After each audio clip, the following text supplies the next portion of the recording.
Kia ora, welcome to the Tim Show. I'm Tim Witter Morrison. Now each week I invite a couple of buddies over to have a bit of a kōrero, we have a bit of a sing-song, and I show them some of my postcards from Hollywood. Ooh, and they're looking pretty flash too. I visit the whānau in New Zealand and around the globe, and I even score some A-listers. Now, this week we've got a Tim Show special, Episode 3, Involvement of the Kiwis. I'm talking Star Wars. We find out how they make us clones. And I catch up with Rena Owen and talk to the producer, Rick McCullum, and talk to the big guy, George Lucas. So, lightsabers on!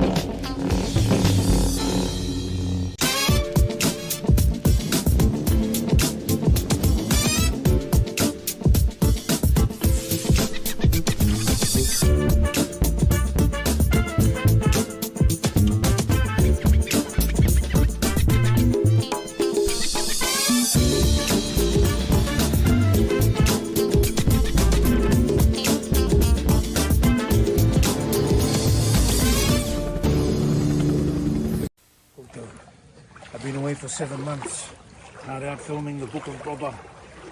Ooh, fight scenes, makeup. The one thing I've really missed is this hidden gem.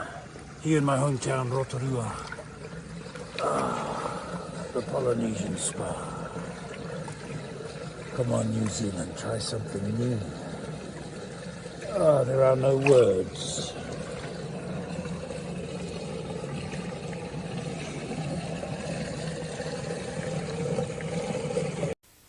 Avant que ce soit l'émeute et que tu me piques la vedette. Bon allez, salut à tous et à bientôt pour un nouveau Fréquence Kang. Ouf, un peu plus, c'était lui la star. Je l'ai échappé méga belle. On a eu l'échappée belle. Frôler l'amour de peu. On a eu l'échappée belle. Go Tigers, go Tigers, go Tigers, go Tigers, go Tigers, go Tigers, go Tigers, go Tigers, go Tigers, go Tigers, go Tigers, go Tigers, go Tigers, go Tigers, go Tigers, go Tigers, go Tigers, go Tigers.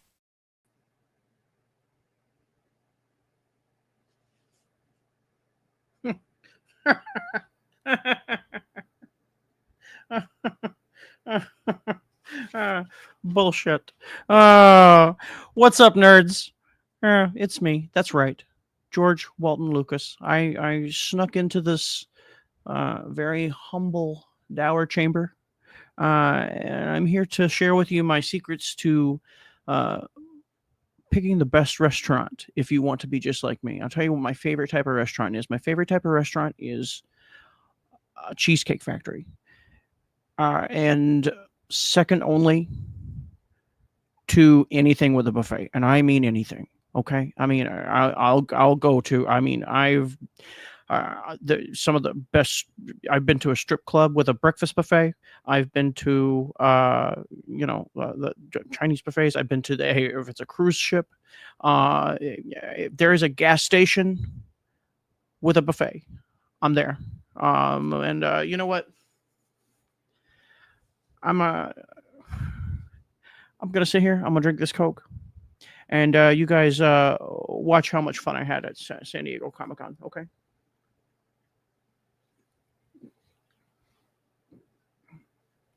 Oh, that's good. Oh, that's the stuff. Oh, man. Oh, look. I own Coke, too.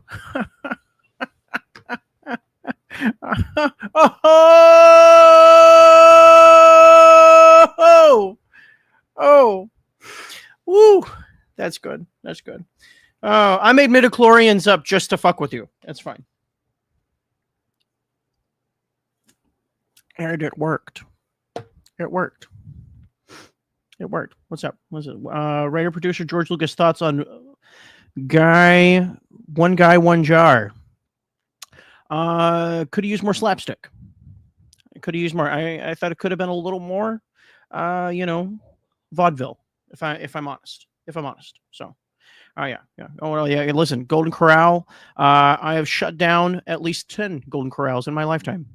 And I mean, fully put them out of business. I do that. That's just what I do.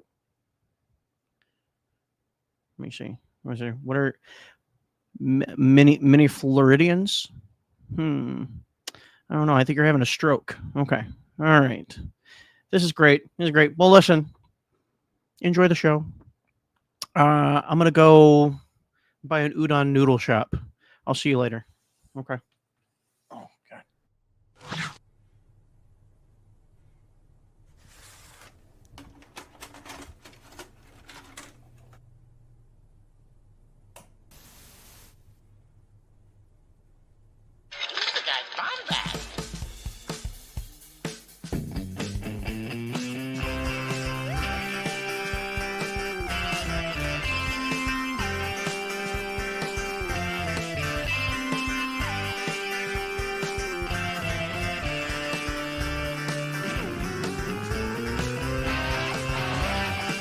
Stay bombad.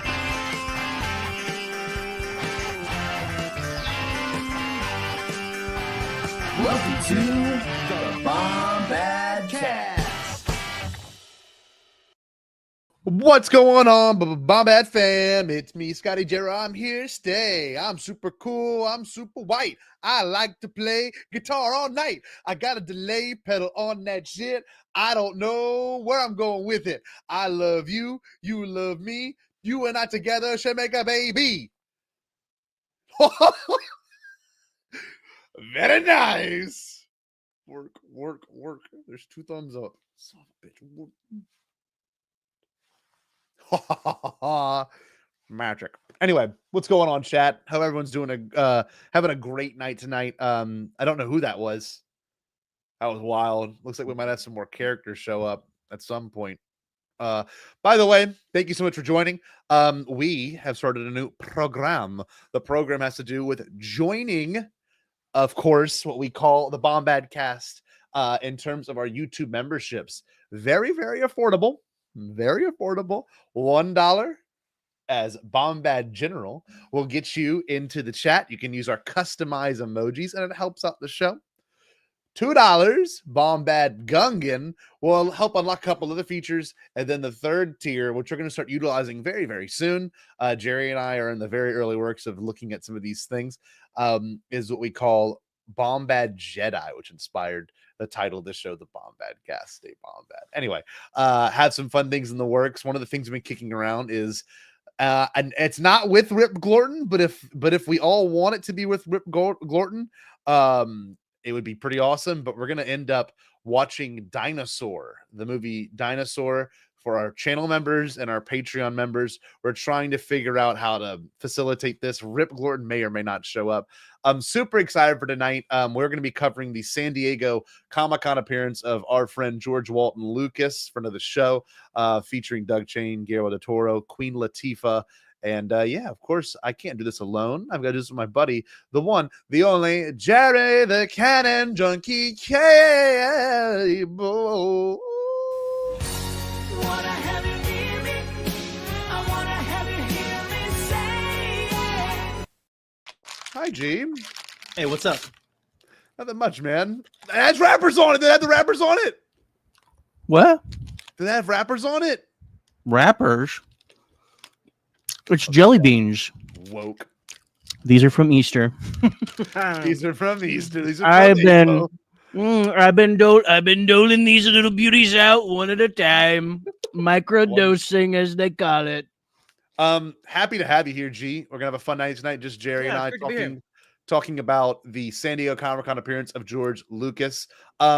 Jerry, funny enough, hasn't watched a single clip or anything from this. So I don't know what SDCC is. Yeah, it's really weird. It's not good. But it's not Celebration, I'll tell you that I heard much. there's a hall in the shape of an H, which isn't really a hall anymore. It's more of just a bunch Weird. of halls. It's like a hall with a hall in the middle. Weird. Yeah. Very weird. And George was there, so I don't know how he talked to a crowd of people that way. Largest capacity on a Sunday.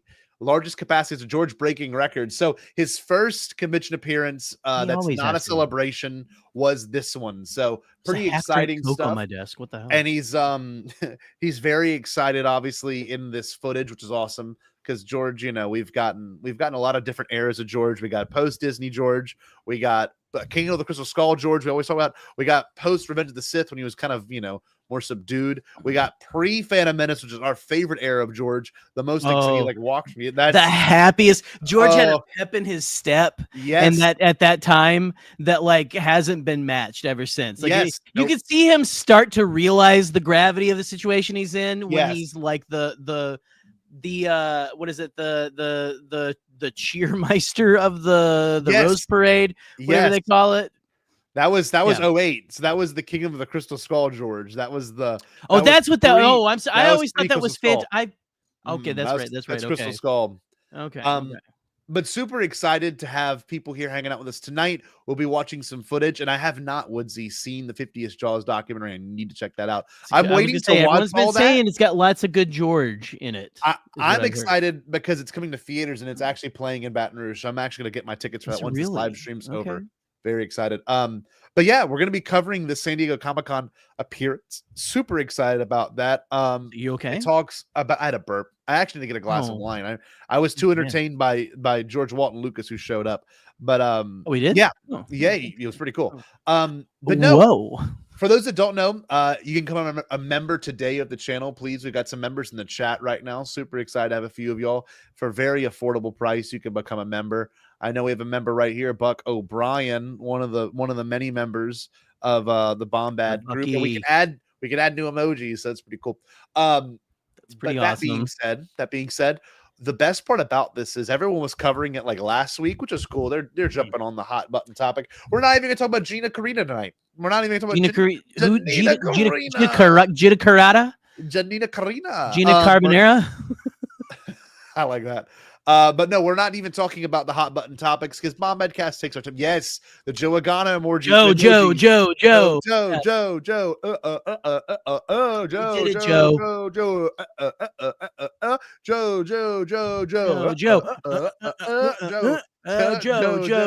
Joe. Hey, Mom. Joe.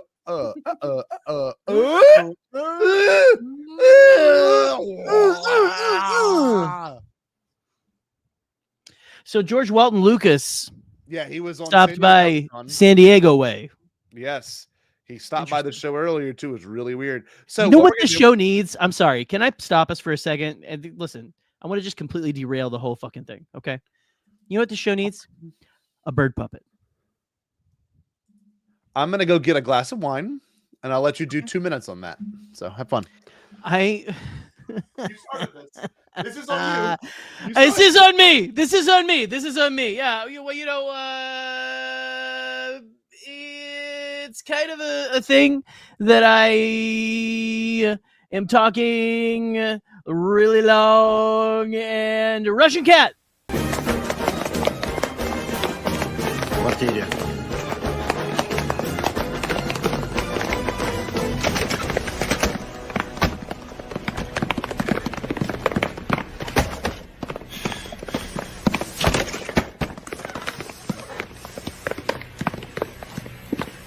Опа-на.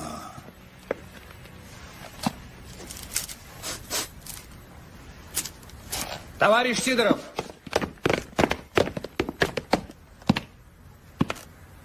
Действительно здорово.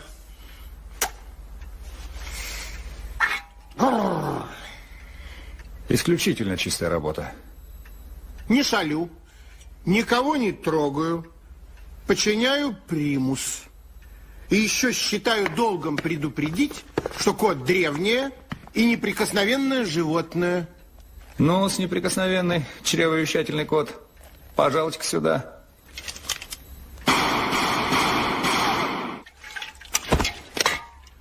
Все кончено.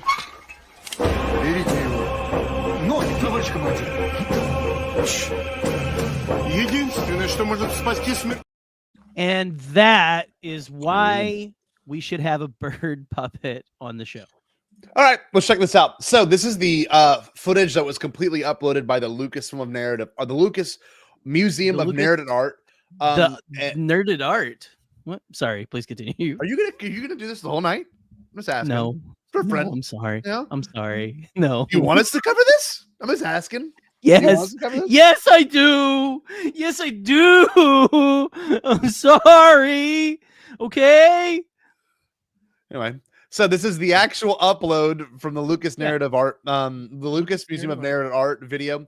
And this is like from Comic-Con itself. So this has got really good audio. It's not someone's phone. So we're gonna watch a good bit of this, mostly George's responses and stuff. And as most of y'all know, George does not do that many public appearances like he used to, especially in the sense of it being like a convention appearance. So we're very excited to look at this and talk about this and kind of analyze the things George has to say.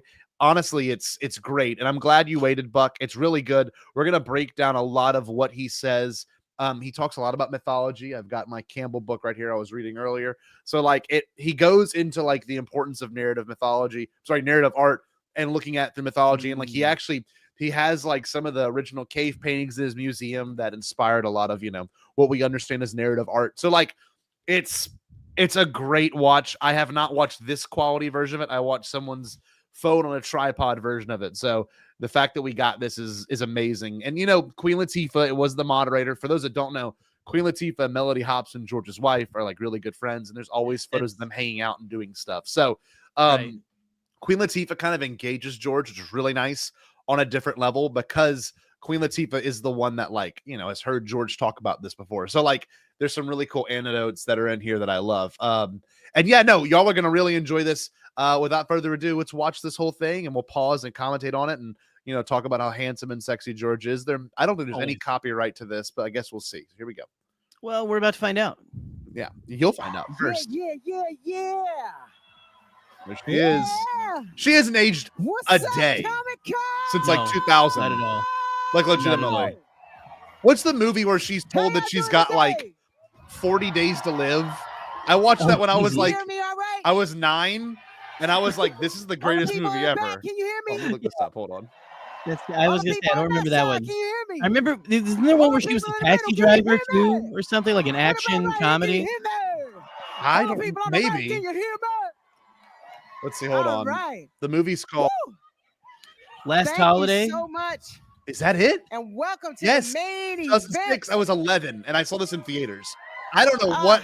Why was I seeing a movie like featuring Queen Latifah in theaters? Is it like your first like serious movie in theaters? I remember my first serious. No. It's a comedy. Oh, no. It's a comedy where she goes and gets herself into wacky scenarios. Yeah, it's a comedy. Oh, okay. It's a romantic comedy. It's not serious at all. Okay. That being said, it's like, I forgot she lives in New Orleans. Like that's like the whole premise, and like she goes and sees where I live. Her co-star is LL Cool J, and then here I am, like probably the only white kid in the theater. You know what I'm willing to bet? For those that don't know, I had a sitter named Miss Gail, and she kind of raised me. My mom was obviously there, my dad was obviously there, but Miss Gail took care of my sister because my sister was, profoundly disabled. And sometimes Gail would take me to the mall, she'd take me to the movies, and I probably was the only white kid in this theater. I mean, I went to church at Miss Gail. Like Miss Gail and I Miss Gail was like at the time I was 11, she's probably like a 50-year-old black lady. And here I am like what am I doing here? It was the greatest thing in the world. Her nieces would come over, and like I learned all about black culture, African American culture because of Miss Gail. And of course, I'm not joking. When my mom and dad would go on date nights, I would sit there and watch Soul Train, the reruns of Soul Train with Miss Gail, and I learned all about music. Yes, and the first time I saw David Bowie was when he did Frame. It feels like some sort of like Dewey Cox like upbringing. Yeah, this black lady that used to take care of me. But anyway, you 100% are. Yeah, you're Dewey Cox. Yes, I know. I don't mean to be, but like that was probably why I saw that movie in theaters. It was hilarious. And at the very end, it's kind of it's like kind of a tearjerker. I forgot how it ends, but she doesn't end up dying. I forget. Maybe okay. Let's see. Spoilers. Let's see. Return to Russia. So yeah, I don't remember. Yeah, like she wins a bunch of money at the casino. Giancarlo Esposito was in Last Holiday. Apparently. Unbelievable. See, there I am, not even knowing that. But anyway, Queen Latifah's a queen. Let's watch this. Great rap artist too. For those that don't know. Excited as I am, but feel free to make some noise for yourselves for being here. I see you, my boy. You look good, my guy. We've been waiting 5 decades for this. 5 decades. So let's not waste any more time. Let's get him out here. First up, he is one of the brilliant designers who helped shape the iconic look and feel of the Star Wars universe. His concepts were instrumental in creating the worlds, the characters, and the vehicles we all love. You'll see some of his work on display at the museum.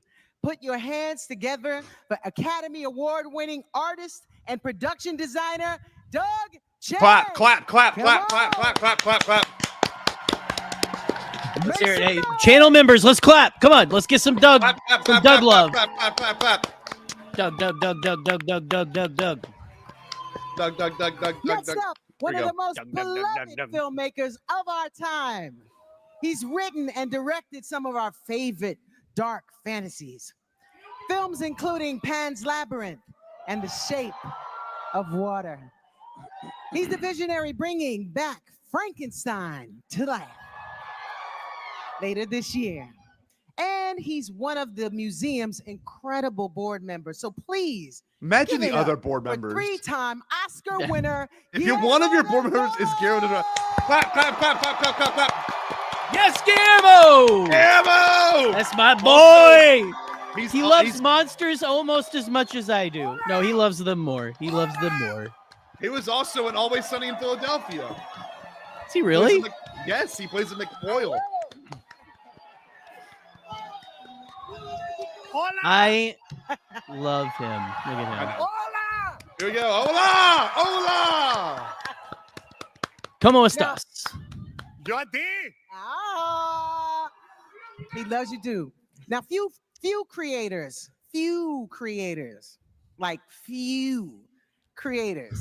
have impacted the last 50 years of storytelling like this next man. He revolutionized Raise your filmmaking, Waterloo. not just through spectacle, but through a deeply human lens. His magnum opus, Star Wars, Holy shit, is it J.J. Abrams? has shaped our lives for generations and taught us we should trust our instincts. One person can change a the good course of reference. history, and the force is always within us. Midichlorians. His imagination has lit the path for generations of fans and filmmakers alike. He's the reason we're here today. Please welcome for the first time ever at Comic-Con. Give it up for the one, the only, Stan, George Stan, Lucas. Stan.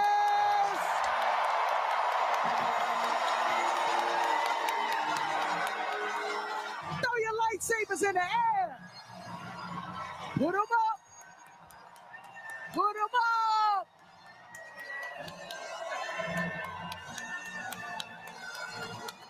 Woo! Put your lightsabers in the air.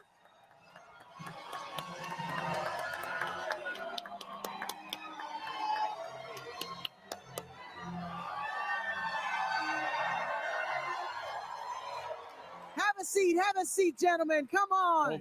Okay. Yes, ma'am. Yes, ma'am. So first off, as we always have on the Bombadcast, we're going to break down just the way this man moves. I cannot wait. So, let's just look at this This is movement here. George Lucas commentary has become my favorite thing in my entire. It is my favorite thing that we do on this show. So let's just take it all in. Body language, I'm not a someone who studied body language, but you could tell here, comfortable, confident, lost a little weight, looking a little skinny, looking a little bit older. he's looking a little fresh. He's looking like, yeah, he's fresh out of the gym. And we Look at know that. this is a really big step in the direction of it being like this is the first press event for this museum. We know he's Right. going to do the rounds. We know that's going to happen. And I know he's 81, but like he's going to get to the point where like he probably is going to get stale on doing these events. So this is the first of a minute. So he's saying something to Doug. I said there's a giant lightsaber, I'm pretty sure he said. Let's see what his lips. Yeah. Oh, is it the? Oh, I think I saw this. Yeah. It was the one that like inflates and stuff. Yeah. Too, right. Let's see. Yeah, he just said giant. Looking at Rhea's lips, he says giant lightsaber. Look at the giant lightsaber. As we watch, giant lightsaber. Let me go. And look, it doesn't even acknowledge Guillermo del Toro. Probably he honks it his ass actually- as he walks by, I maybe. was I gonna don't say yes. He probably pinched Guillermo del Toro's ass. I was gonna say, Look at watch. this. Hold on. Look at this. Let's do the slow drive by. He's like right oh, there. yeah, there it is. It's He right goes- there. He goosed him. He goes, I ghost you. You just can't see it. He said, ghost you. Guillermo, I ghost What's up, you. Jimmy? He's like, I goosed you, Guillermo. What's Ghost up, you. Jeremy? Oh, you see his little hands go up. You see Yeah. Guillermo's Oh. hands go up. He's like, oh, I just got my butthole fingered by George. He's like, ghost you. Oh, ghost you. We And call then- that the old Southern California finger puppet. He also at this point he's thinking, yeah, Queen Latifah's gonna smell real nice. And so watch, he gets like a big whiff. You see him smell? He's like, man, she does smell very nice. Oh wow! Look at her, nice little side hug. All right, I'm just gonna stand here for about 15 seconds, act like I don't know how to use a chair. Well, hi, I invented spaceships. I just love this. That's a classic, George. Like we're gonna have a whole. There he is, and then he's like, Yeah, "Oh, look at this. Here I am." Guillermo del Toro's like the man who touched my ass. Yeah. All righty, let's get this going. All right. Yeah, Oh, we'll be serious. We'll be serious. The man who touched my ass. Dude, Woodsy, Welcome to our audience. we gotta manifest this. Welcome to our panel.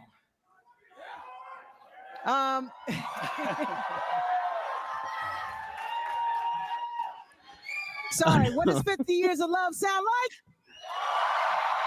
like? Woo! Silence. Yeah. Excellent, excellent. Yeah. What does 50 years of love sound like? Yeah. George's like, oh, I have a rash on my back left thigh, so Yeah. that's what I kind of I've heard better. Silence. Just checking. Just wanted to make sure George has that on a clip if he needs it. All right. I feel so lucky. Somebody pitched me to be sitting here. Besides being a sci-fi nerd myself, I'm just so happy to be here to support two of my closest friends, George and his wife Melody. George is one of the Beatles right now. Yes, This is such a historic moment, He's not a just because Beatle. it's George's first George, time He's at barefoot Comic-Con, up there, actually. Yeah. not just because he brought the big guns with him, but because this is the very first time George has done a personal show and tell of the new museum, the new Lucas Museum That's true. of Narrative Art. Cheers. Now, narrative art is storytelling through visual media.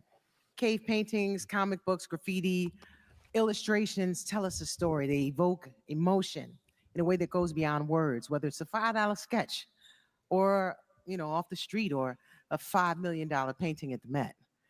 Each one is equally valuable because each one of them helps us pass on a belief system. You look at cave art and you immediately get the message. We hunt, we gather food, we must work together to survive. You put a Go on, Jared. superhero comic in a child's hands and they immediately feel. Pause for "We 1 must never second. back For 1 second. He's gonna lose that event Saturday at Eli's. Yeah, he's gonna lose. Is he still playing trivia? I thought he He's gave gonna- up a he's- long time ago. Nah, he's trying to, man. It's like okay. you ever seen like a dog have to gnaw its leg off because it's caught in a trap? Jeez. Yeah. Yeah, that's Yeah. what it's like That's not good. yeah. That's not good. But the funny thing is, I think Miss Taylor's gonna be there and she's gonna win it. Oh, So what's that's up, gonna Miss be cool. Taylor? That's gonna be cool. What's up, So- bestie? Yeah. But yeah, I agree. Right here, Eli, and we'll get into that. Here we go. down to the face of evil. These Yes. three icons sitting beside me credit narrative art as one of their biggest influencers. And we're I here love today her because my dear friend George earrings. wanted to Me too, create they're a beautiful. space They're very where slinky like in a good way. and be inspired by the same art that inspired him. So let's get into it, shall we? George, what is narrative art to you? Hold and when on, did you pause. first fall in love with it? Hiding from Jared. But Jared, we had you on the show last week, bud. Are you okay? Big talk from two guys who have been hiding from me. We literally had you on the show last week, man. I mean, come on. It's okay. It's okay. We love you. It's fine. This is I don't know. valid I'm quite confused. I'm quite confused. Jared is the Tucker Carlson of Star Wars trivia. Fitting. No, Woodsy. See, unfortunately, you just fed the tulpa with him with that and Yep. stuff. Like that honestly is going to fuel Jared. Yep. I agree. Let's keep Loves watching it. this. I don't want to entertain. Yeah, let's this keep going. child, Yeah, you yeah. know? Let's just. He's trying to derail us. Well, I've been collecting art since I was in college, and back when I was in college, which is sort of near the Stone Age, the idea is that I couldn't really afford real art. I love all art, no matter what it is, but I could afford comic art because in those days it was underground, and it was you sort of had to know people to find out where there was a sort of a auction that was sent out on a mimeograph sheet and had some prices and names of art. And so I've been sort of collecting narrative art ever since then, because in college I could get an alley oop for $30, and because the comics were expensive, but the original art wasn't that expensive because it was harder to come by. You managed to collect upwards of 40,000 pieces of art. Yeah, I've been doing this for 50 years now, and then it occurred to me that what am I going to do with it all? Because I refuse to sell it. You know, I'm not one of the typical high art collectors who buys, and then you come back 5 years later and you say, "What happened to that painting you bought? That was so beautiful." Well, I sold it for $10 million. I made a lot of money on it. I said, I could never do that. It just is not what I think art is. I think it's more about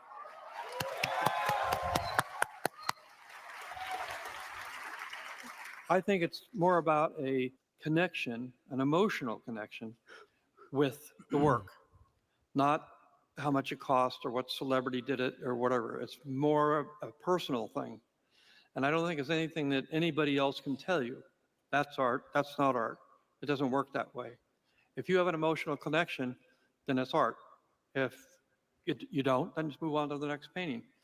And it's the idea that people can tell you what art is and talk about it. I've discovered just from my experience of making movies and things that, other people's opinions don't mean much. The only thing that really means something Classic, is George. what you do and what you feel about it. And then if you see that other people react to it in a very emotional way, then you say, well, I did my job. That was good. But when people come who say they're experts and they say, oh, that's not art, that's not this, that's tough. And I've worked with hundreds of illustrators in my life, and they're all brilliant. They're all great, but they don't get recognized for anything. So this is sort of a temple to the people's art. Well, okay, beautifully said. Let's focus Yes. on what he said there. This is the. I did see one clip, and it was this clip That one right here. Yeah. It was this one, which is very, very powerful, very good. I agree. What I like too is like, if you look at it from what he's saying, I just love the aspect of it being an emotional response to any sort of art. It could be something really simple or something very complex, something that's worth a lot of money, something that's worth not that much money. And that speaks to him. And he's finally kind of getting the last word, when it comes to his prequels, and especially the Phantom Menace, where he straight up mentions, if it makes you happy, that's all that matters, and that was his big mantra after the prequels came out, was like, they were what I wanted to make. And I agree. Like, he unabashedly loves that he has this museum, 40,000 pieces of art. I can only count to like 160. Could you imagine counting to 40,000, Yeah. No, that's absolutely insane. It's absolutely insane. It's ridiculous. It's a ridiculous number, but it's incredible that I don't know. I love that he loves this so much. Yeah. You But it know, makes sense he's too. Like, so think about his legacy, man. Like, this has been something that he's been working on for the last 15 years since the acquisition. Like, he had got so much money and he had been fighting for this museum, I think, since 2013, because it was Yeah. supposed to be in Chicago. It was supposed to be in a couple of other cities, and Los Angeles like gave him hell for it, but he finally got his way. And a lot of these people don't realize it's not like he bought like a building. Like, he built his own building in the middle of a park, like right. he ended up constructing what appears to be a spaceship. I can't wait to see it in person when we end up going, Jerry and I, of course. We're But going.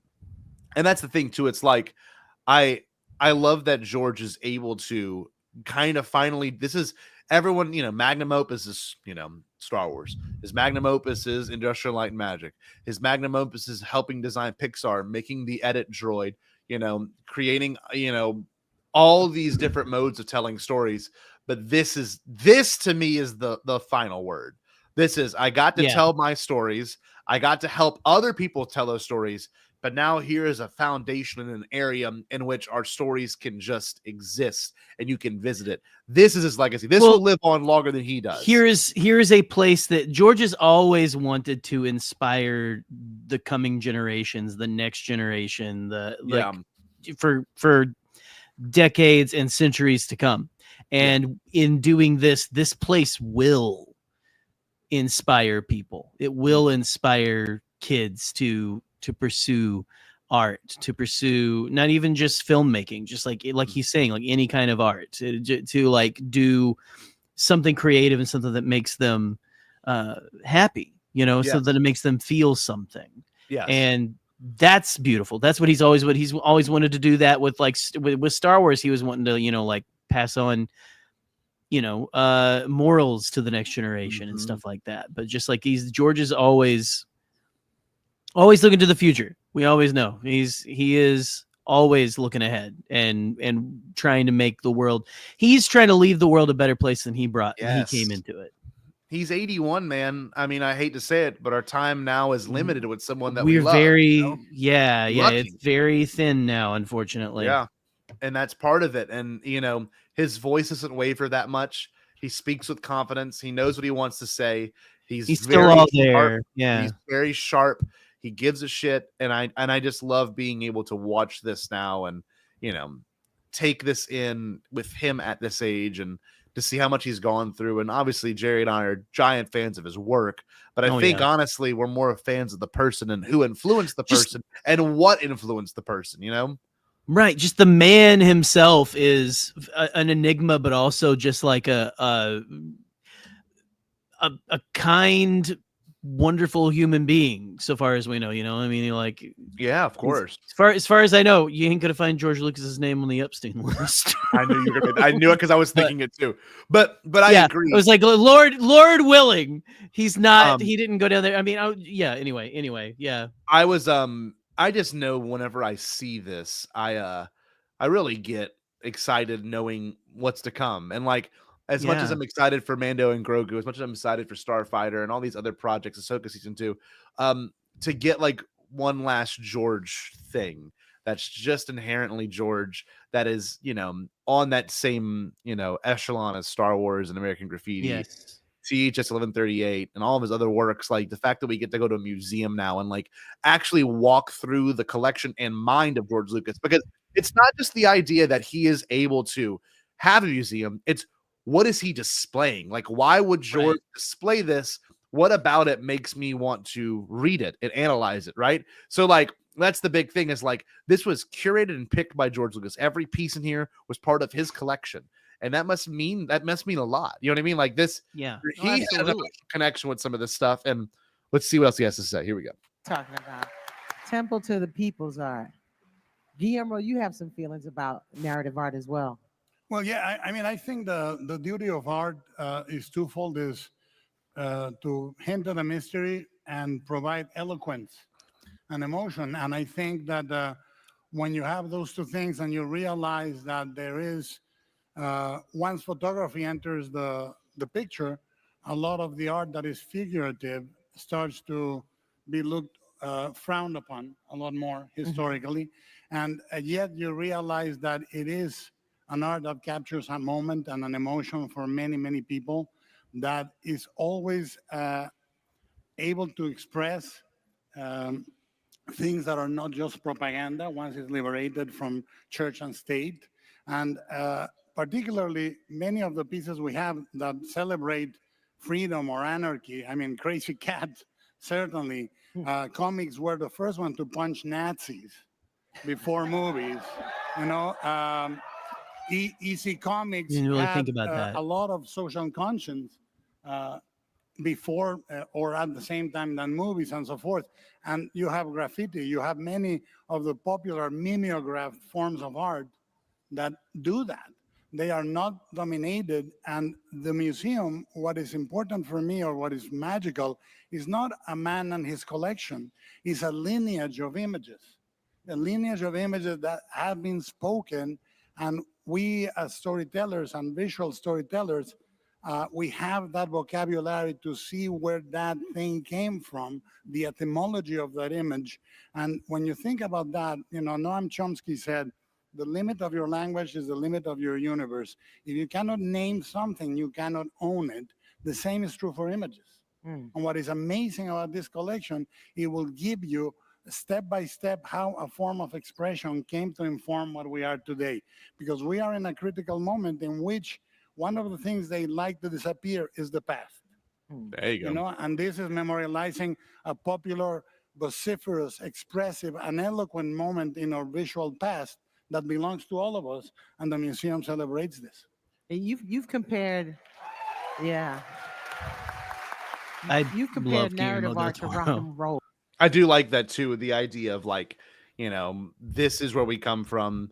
This is where stories come from, right? You know, if you have something as old as, you know, cave art from Europe and I mean, God, however long that was, 20,000 years ago, like that reflects like the human condition of where we once were hunting and gathering in a cave and, you know, praying to some sort of god or acknowledging the sacred nature of a cave as, you know, early primitive man. Like that's amazing. And like to go from here all the way to punching Nazis, right? You know, that was a great statement, right? The comics did first. Yes. Now, which I never really thought, you know, I've seen all the comics and stuff, but you don't really think about like it wasn't in the movies, the newsreels and stuff like that yet, and stuff like that, which is nuts to me, you know? I was going to say, this is a very good point. Yeah. There comes a point when one loves and appreciates art, the art someone makes, that you eventually peek into their heart and who they are,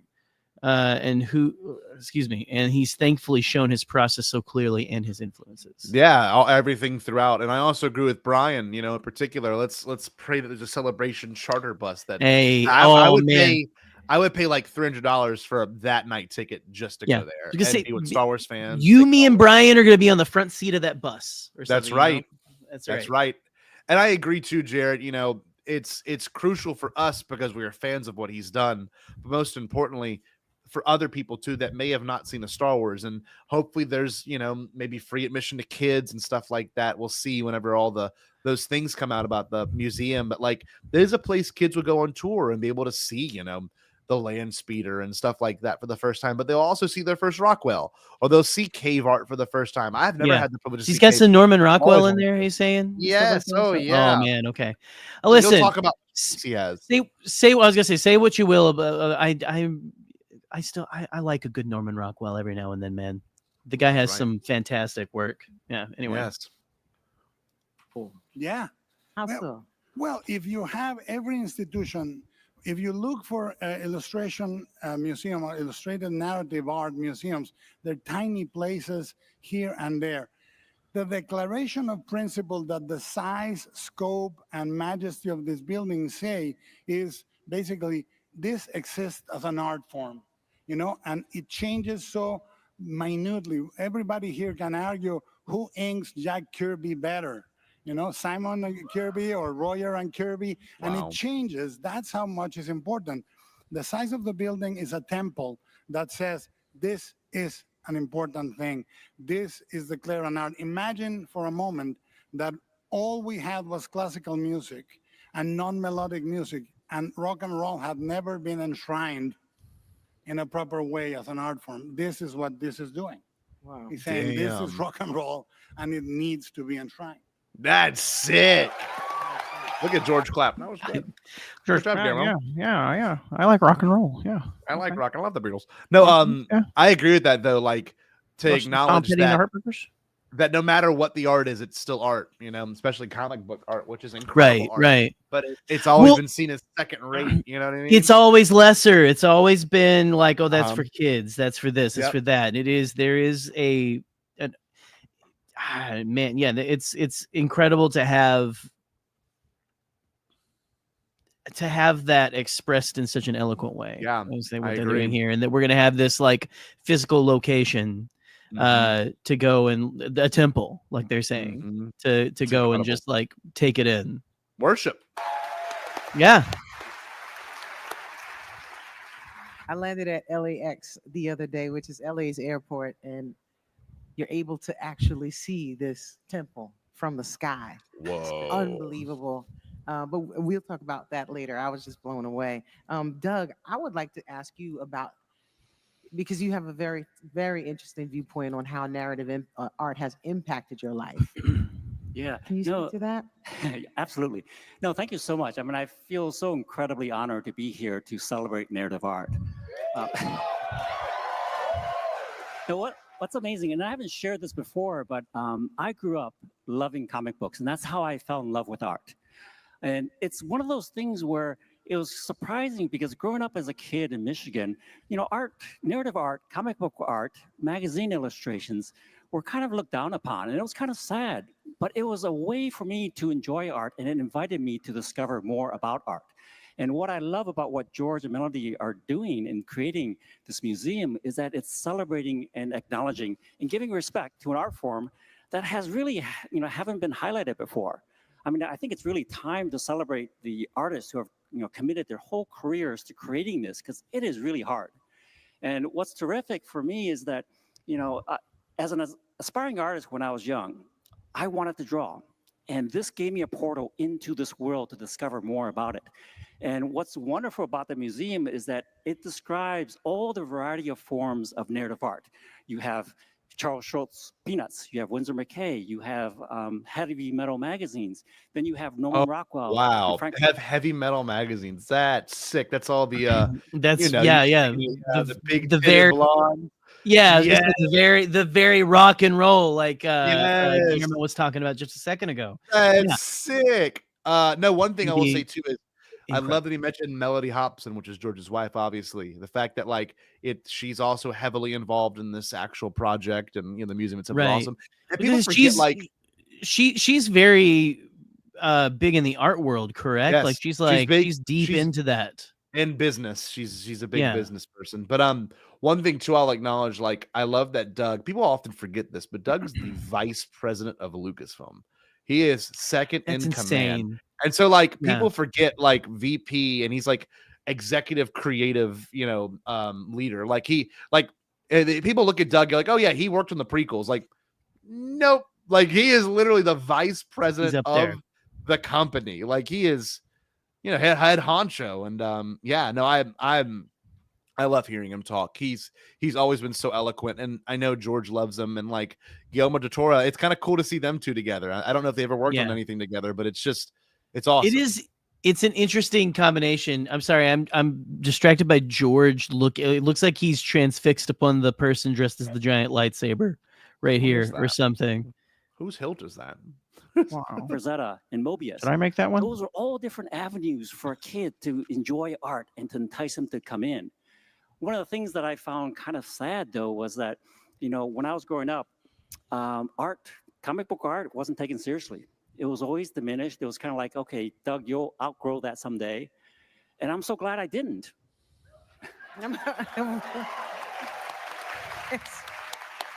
We're all glad you did it. I'm sure there's so many in George your really in the liked audience that. that can relate to using your art form as a way to just express yourself. And I'm sure you're creating beautiful art right now today and here showing it to one another as we speak. Doug, you had a beautiful story about how you work with George. how you kind of start the process. Explain how this collaboration works. I could talk all day about that. No, one of the funny things is that growing laughed. up, well, first, I mean, I was painfully shy, so that's why I gravitated towards art. I made this Words guy. were never my strength. Yeah. Visual images were, and so as a kid, I sculpted this really man. drew art, and I wanted to learn more about how to create storytelling, story art. And my earliest forms were actually almost like silent movies, where I created panels, and it's very much like comic books. It's very much like what we're celebrating here. And one of the things. Hold on, one thing.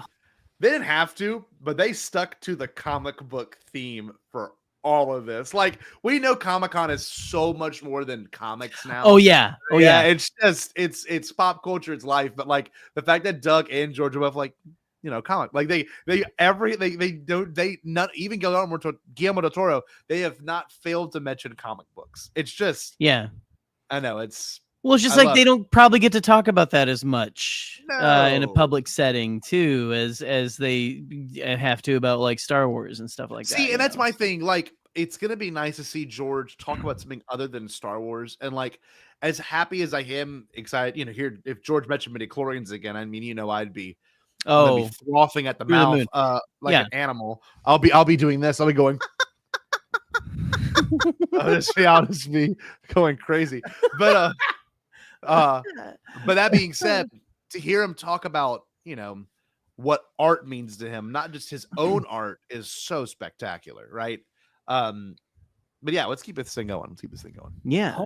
My skills growing up, because when I saw Star Wars, it was transformative for me because it opened up a whole world of people behind the scenes creating the art that I loved growing up. And this was never really exposed to me before. And that's why I think, the museum is going to highlight a good portion of that. But what it did was it allowed me to start learning about art. I didn't go to art school. I'm self-taught. But I started to really find as many magazines as possible. And I honed my craft as best as I could. And I thought I was pretty competent. But then I started working with George. and that's when I realized I know nothing about design and art, narrative design and art. I knew about industrial design. I could do product designs. I could do cool spaceships. But that's not what narrative art is. Yeah. Narrative art is driven by story. Story comes first. The art comes second. And it was one of the biggest lessons that I learned because, as you'll see in some of my early art on the prequels, they weren't very successful because I was designing in isolation without context. And part of it was because I didn't know what the story was. The designs were always kind of presented as, these are kind of individual items. And I was forgetting about the connection of how those designs fit into the overall picture of the story. Later on, you'll see that I slowly started to evolve because I started to take lessons from George where I learned, no, those designs need history, they need context, and they need to fit within the scenes. So I started to present designs within the context of a scene. I started to invent the scenes to try to see and validate the designs. And it's one of those things that I learned from George where cinematic narrative design is very specific. It's story-driven. Guillermo, you look like Shout out to Brennan Marr. So sweet. Didn't have to do this. Oh, thank you, Brennan. Super chat. Thank you, Brennan. I love you, buddy. You're Cheers, a good my friend. But I agree. Brennan, I'm sure we can go to the Lucas Narrative Art Museum too. I mean, that would be awesome. We could all go together in some capacity. I would honestly fly down 2 days before or stay 2 days extra so we have the opportunity to go this thing all together if there is no event, that night. But Brennan, I love you, man. You're a good cat. We need to go back on your show. Talk Page Turners. They were not. I was on that show talking midi-chlorians. Y'all go check that shit out. Check it out. Love you, Brennan. But let's keep this thing going. Jump in on that. Well, no, I think that we all live design every day. If you design a wardrobe, think about your wardrobe. The same shirt, one button down, two buttons down, rolled, not rolled. A card says the way you dress, the way you move, everything you use tells something about your culture. What you favor is, that has to be imbued in the design. But the most important thing right now, and the reason why we must defend this as an individual expression, is because there is one of the other things that I find oppressive is people saying you can do art with an app. And I'm sorry, you can't. It's like you cannot just press a button and get to the middle because then you will not know the beginning or the end of that idea for yourself. And when people say to you that, they're saying, art is not that important, but it is. It is. And I think the way he's talking about art and narrative is the difference between eye candy and eye protein. Eye candy is an ornament. Eye protein is nutritive. It's a story. Oh. That's the difference. And the difference is personality, knowledge, and emotion. Those are the three things that need to exist. And I'm sorry, they don't come in a fucking app. Yes, they didn't even beep him out. Doug Oh. laughing at the F word, at him dropping the F bomb is the We gotta see that in funniest. slow mo. That's incredible. We gotta see that in slow mo, dude. That was awesome. That was Don't pretty. come That was knowledge and emotion. punk Those rock. are the three things that need to exist. And I'm sorry, they don't come in a fucking app.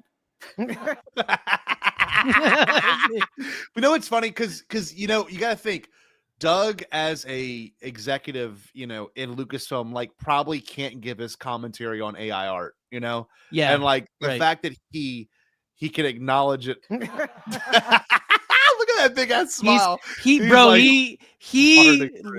That tickled him Uh-huh. like a lot. Those are the three Yes. things that need to exist. And I'm sorry, they don't come in a fucking app.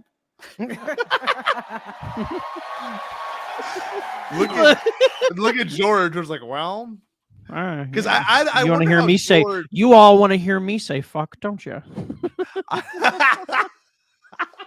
Can you imagine? Have you ever heard George Walton Lucas curse? I think there is a video of him maybe saying shit somewhere, but I'm not sure. Shit. But Odds are I wonder. I've always wondered what George thought of AI art in that way, because I think he would be fascinated by it to a certain extent.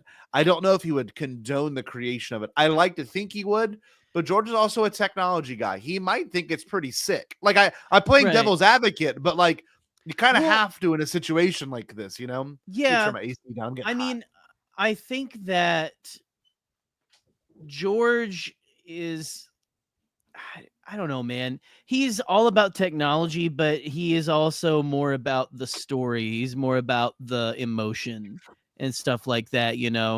And I mean, just the simple fact that it is taking people's art and train these things. Yeah, of course. Without giving any credit or anything to that it's bad for the environment as well. Just Yes, of course. the fucking but yeah, it's I don't know, man. I don't know. I think that George is. I think he's based enough. Yeah. I don't know. I wonder. I'm sure he'll have takes on it that'll come out later, and we'll be like, "Oh no," or be like, "Yeah, sick." It just depends.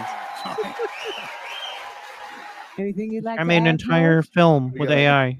Well, this museum is dedicated to the idea that stories, mythology, any kind of story that is written to affect people and to build community is extremely important to society and creating societies and creating community. Art illustrates that story.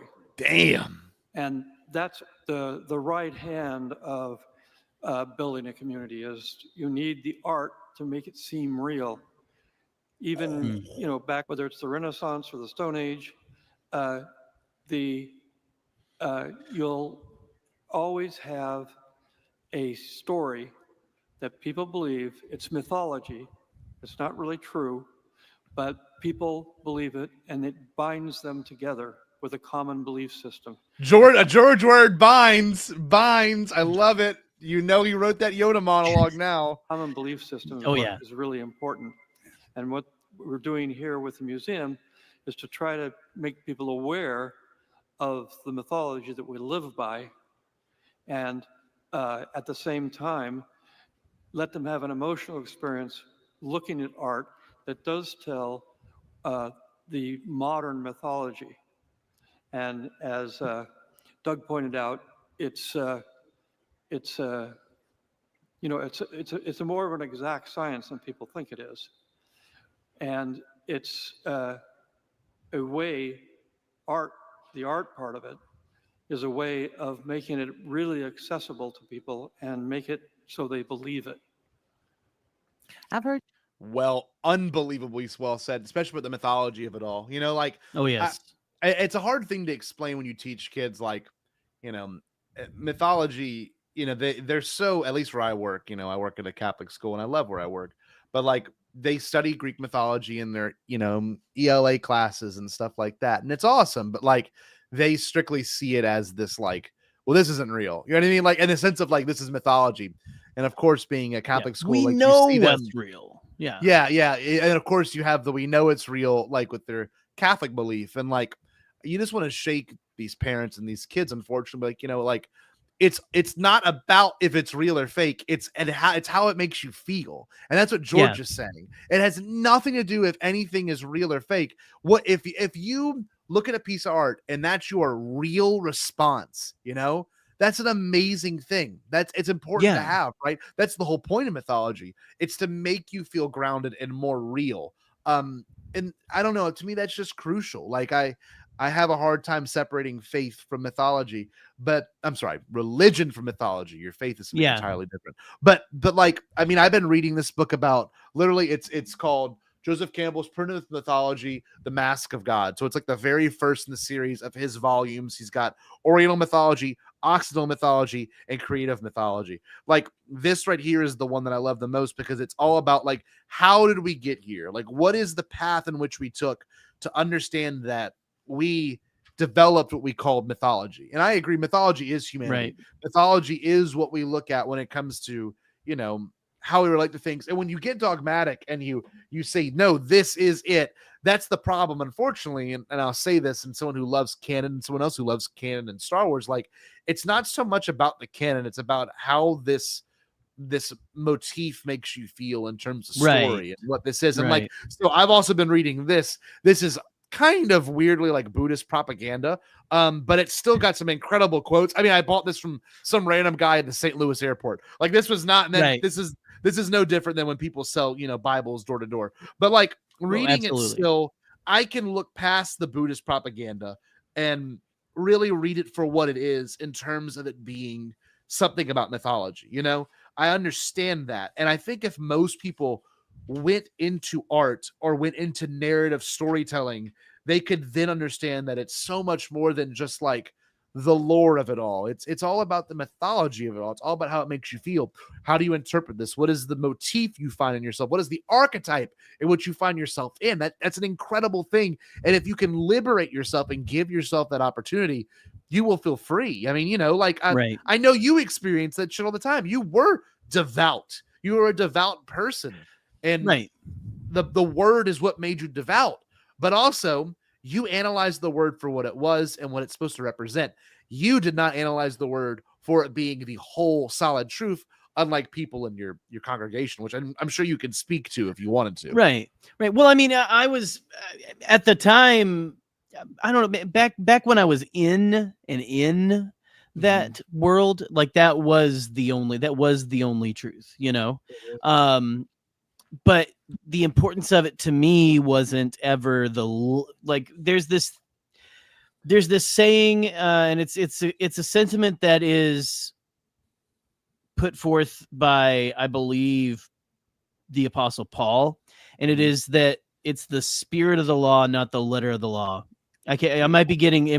I'm probably got the wrong apostle, but and that was what always stuck with me, is it wasn't like word for word, this is what we, you know, what I believe the truth is. And what I was taught, especially at school, going to school for my 4-year degree, you know, in biblical studies and everything, it's not a book, it's a collection of books. It's a library written thousands of years ago for people in a different place. And it still feels relevant for a lot of people because of the ideas and how they make people feel in there. And once I got to the point where, again, that didn't feel, if it didn't feel like those ideals were really being upheld anymore, I couldn't be there anymore. because That's fair. those Yeah. beliefs that are part in there, I would not consider myself a Christian or even believing in God anymore, but those ideals, my core beliefs of what I believe, like the sanctity of human life is, like the dignity of people having choice and things like that, that everyone is made in the image of God. Even though I don't believe in God, I do believe that we are all worthy of dignity and things like that, and that is the kind of stuff that any art can do. That's Any the art, that's any the any motif, narrative. though. Yes, yeah, You said it perfectly. Yeah, it can get anything can give you that feeling. It doesn't have to be the Bible. Of course. But a lot of human art and all the things we've been saying, a lot of stuff does talk about how we are all in this together. We need to believe we're all in this together, or we're not going to make it. And look, this in terms of structure, like you and I consume a lot of media. There are people that don't see a movie more than's healthy, probably. You say that, but I don't. I in a way I disagree, because the idea of I was being able to joking. have the privilege to do this is wonderful. And we have people right now in our live chat hanging out that want to hear us analyze this shit. And that's what makes me emotional, is the idea that this is a collective system where we all do appreciate and love this art for what it is, what it makes us feel. But it's nothing's worse than people in your life that go and see a movie and they've got nothing but negative things to say, or they watch something that you love, or they don't watch it for the right reasons. My least favorite is when people are like, I haven't been to a movie theater in 5 years, and I'm like, I mean, I get it. I can't imagine. People don't prioritize narrative art. But most importantly, you have to acknowledge that art within itself is crucial to the human element just as much as sports are, and I love watching football because it shows the aspect of human competition and the importance of seeing which person is better at doing this thing. Art is almost the exact opposite in the sense of it being the expressive nature of who we are, not so much the primal competitive nature. But also art is primal. Art is something that is so deep down within us. One of the first things we do as people is learn how to interpret and use art. And by the age of, 3 or 4, you're coloring inside the lines. That's just kind of the art of it all. And I don't know if I necessarily believe in coloring inside the lines. I think there's something to things being outside the line. Why would a child decide that? And I do love that Eli's got a very good point. I was going to say not that deep. You just like everything. No, it's to me, it's just, it speaks to your human nature, the foundation of which you are and what you love about life. And, if you love sports, if that is your everything, good. You can have that. If your everything is business and finance, that is what you want to spend your time doing. Fine. I'm not going to critique you for it. Though I don't believe in it, I certainly understand it. But this is the thing that George is tapping into with this museum. Right. And I'm glad you pulled it, because I was going to pull this one up after I pulled up Brian's little shit comment and stuff like that. When I love you, Brian, I'm joking. I thought that was very funny. But Eli, I've gotten this more times than I can count, man. And it sucks every time. Yeah. And I know this. Keep your head up, man. For that shit is just passing and stuff like that. It's just it's one of those things, I in my previous relationship, right, they couldn't figure out why I loved movies so much. They just thought it was a funny thing, and it is it's almost like you get laughed at, it's just you really like going to the movies and stuff like that. That's great. Yeah. And it's it's more than that, dude. I've had it at work recently too. And it sucks to hear so many times, because it's immediately this person isn't willing to see my perspective. No. You're immediately downgrading how I feel, right, and stuff like that about something. Well, you can speak to this, and I wanted to hear your thoughts on this, because part of it's so interesting. I get, I made a post recently, and it was a post all about how many movies I saw last year, and this was like back in May, maybe April, but like I saw Right. 54 movies in theaters last year, right? And I have AMC A list, and people were like, you do that a lot. I'm like, well, I don't want to say it because I work for a Catholic school. I'll say it here because it's with my friends and peers that understand this, but like I get more out of that than I do church. I get more out of It's a out of spiritual experience. And of course, there's some like That I is saw going to Naked- church. I Yeah. saw Naked Gun 2 nights ago, and it was hilarious. Like that was strictly for the folly and the goofiness of it all. But when you go and sit down and watch a movie for the first time, like I watched Eddington a month or so ago, and like that was profound. It made me think about a time of my life that I almost wanted to forget with COVID and everything, and there's a Right. lot of that. And like, it's not so much about what you're watching. It's kind of how you're watching it at this point, and however you watch it is important. I know there's some things that I savor for the movie theater. I have to consume. Like I saw Fantastic Four twice, and I've seen Superman twice, and I love those movies. But they're movies I would normally wouldn't see in theaters. But I'm going through a few things personally right now, and I just that is helping me process what I'm going through. More, and I'm sure church would help. Don't get me wrong. I'm sure church would help. Well, But at the same exact time, to go in solitude and to be in private and to be experiencing what I experienced watching Superman for the second time. I mean, it resonates on such an unbelievably deeper level. And I wish you could explain. And look, this is a great one right here. You just like everything. It says more about the other person. They have lost a spark of joy. I feel so bad for those people. And then Savage oppresses. Yeah. It's not that deep. I spent the night in jail, had to do 36 hours community service for fighting a Yankee fan outside Fenway Park. but I Yeah. agree, Nathan. It's sometimes when it comes to this stuff, like it's supposed to. Noah's in here. I haven't seen Noah. Noah! Oh my God! Olsen, Oh my Outlaw God! Olsen, Noah Olsen. I love him. I always tell him, it is. I haven't met you yet, but we will be good friends. I haven't met you yet, but we will be good friends. It's like we 6 already in the are. morning We where already he's are. at. I mean, I'm It's like sorry. 6 in the Yeah, what's morning it? Good in, morning, Noah. Norway. But no, in all seriousness, this let's keep watching this because we got 20 more minutes of this to consume, and there's one part in here that you're gonna fucking love. So let's watch it. Right. I've heard you speak to that in our conversations a lot. He rambles for lately, like 4 and minutes. Guillermo, you just said the E word, and George said the E word. Y'all probably like, what the hell is the E word? I also use the The E F word. word. I'm alphabetical. Say as many F words as you want. But the connection that I always hear, that I've constantly heard in just our various conversations, is emotion. Yes. An emotional connection, that the art evokes an emotion from you. Yeah. And I think that is one of the most important things to never forget. I think when people step into this museum, they will be emotionally affected by it. They won't even have to get inside of it before they have an emotional connection to it, because it's just absolutely stunningly beautiful and intriguing, done differently than anything I've ever seen. But once they get inside, the things that they see, they will have an emotional connection to personally.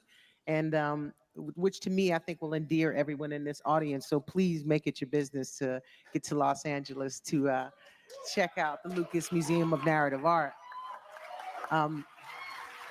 Another reason I think it's also super important is because I was listening to you, Doug. I am the daughter of an art teacher. So I've watched so many of her students be shy people who were kind of introverted. Their parents may have been directing them in other directions for their professions, but they were gifted artists. And this art that they would do in the corner, not trying to pay attention quite to what was happening in class, one ear on, one off, was actually beautiful artwork that she could encourage them to continue to do.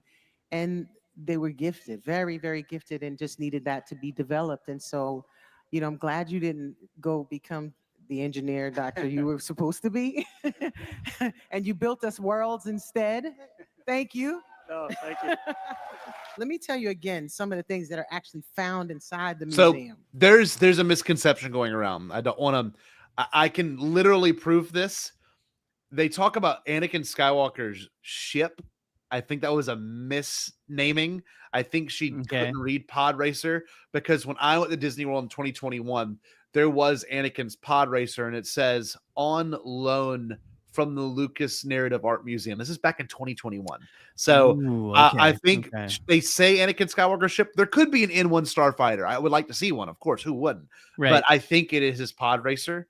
So I didn't think Right. she Hold maybe on. knew the word. So I don't know. Right. No, yeah, that's real quick. That's the best Doug Chang face I think I've ever seen.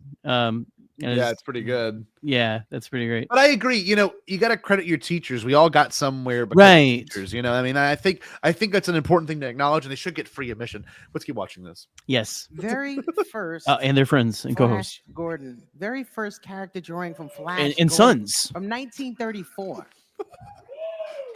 Original, as in you can see the smudges by all the hands that touched it on the way to getting produced. Never been on display before anywhere ever. Original sketches from the Peanuts comics from the 50s and 60s. Oh my God. Who, my Charlie Brown? My Snoopy? What? Did y'all not love Lucy kicking the football?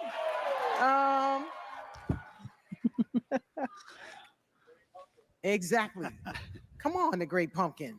Check this out. Drawn on board with graphite with little text taped to the top and editorial notes written on the side. This is amazing. That's awesome. Original That's drawings really from cool. Iron Man's first cover in 1968. No. Wow. And an original pen and ink splash of Black Panther from 1968. Damn. Now we can go on and on, but this leads me to my next question. George, you told me it was important for society to have a museum honoring these kinds of art pieces. Tell them that story about the Rockwell painting. One of these. Before he says it, I think it's so important to acknowledge all those pieces of art, because obviously very George Lucas. Every one of those, Yes. it's super. But what it says too is, like, no matter if it was like done for a newspaper, it is still in its own way high art. I mean, it's art. Yeah. It doesn't matter the form in which it was made. It's not a black dot on a white canvas and you're like, oh man, I feel something. Like, and that's okay to like that kind of art. Right. But this is so much more real, and like there's This- a pop well, it's- iconography to it, Right. It's more accessible to maybe those people who are a little like, why do you love this so much kind of a thing. To go in there and to actually see might make a few people, might change a few minds. It might give people that change of heart that they need. And also because George Lucas is in the business of changing hearts and minds. But also I just have to say there is just something it's such a warm fuzzy thought to think about George Lucas reading a Snoopy cartoon, like sitting in front of a fireplace. I do love that. And then that like him go, oh, he's flying his doghouse. Yeah, kind of a thing. You know what I mean? It's that too. I think that's important to acknowledge, like the simplicity of the things that allow our imagination to run wild. And I love this man, obviously, and I can't talk more about him because it's just, I'm going to say the same things over and over again, but I love that this is what he wanted to do with his money. He made $4 billion from the Disney acquisition. And obviously he has so much more money invested in other places. He's one of the largest shareholders in the company. So like he knows what to do with his finances. And I love that it's going directly back into this museum. I mean, that's right. So, well, and someone earlier in the chat, shout yourself back out. I forget who said it, but they said this is going to be a school, like the Lucas Museum will be a school field trip. Yeah, you're right. Like place that will be a place that kids for generations will be going. Of course. But so here is answer on the Norman Rockwell of it all. This is the one you're going to Norman Rockwell. Things that we do with is the history of illustration, because this really is about illustration and about the mythology that creates the stories, and the orators who, like in Greece, were highly respected above everybody because the stories were so important. these are the things that we believe in. Some people believe in science, but science is an opinion. It's not real any more than stories are real. But the idea of the common mythology that we believe in today, like love and community and all the things, we've got like 33, 40 different galleries, and those galleries all are illustrations of a particular mythology that we live with today. Whether it's love, whether it's work, these are all not real, but it's an idea that gives us a common belief system. And in a common belief system, you can't build anything. You can't build pyramids. You can't build palaces. You can't build airplanes. You can't do anything by yourself. You have to have people you can do it with. And one of the issues, ultimately, one is family, is that I believe, and I think most people believe, that most families are dysfunctional. You always have somebody in there who, okay, we'll kind of live with them a little bit, or her. The thing about the Rockwell painting that she's talking about is that it's a group of paintings are called the Four Freedoms. One of them is the freedom from want. And what it is a painting of mom bringing in a turkey and everybody's sitting around the table, all smiles and looking and everything. The idea that Uncle Jim is drunk over in the corner, or Sally and Billy are going to get divorced because they're having a huge argument, all that is not mentioned. But what it does say is the modern mythology is not that the Indians fed the pilgrims and saved them from starvation, because that would have gone away a long time ago. What it's really about is family. And people go to Thanksgiving and inevitably say, oh God, I don't want to do this again. It's going to be fights, it's going to be this, and I have to deal with my dad. I have to do, it's all kind of, oh, well, I guess I've got to. Well, you've got to, because that painting tells you that family is important. It's part of what we need to keep society together, even if it's tough. And a lot of the art centers around those ideas of what we believe in and how important that is to us to have a community and to be able to build off of a common belief. And that's especially together today because of the fact that the world is becoming a smaller place. There are a lot of different common beliefs out there. It used to be easy because they were far away and it was hard to get to interact with that. But now we're experiencing, in a lot of ways, the fact that there's a lot of different beliefs and there's a lot that aren't common.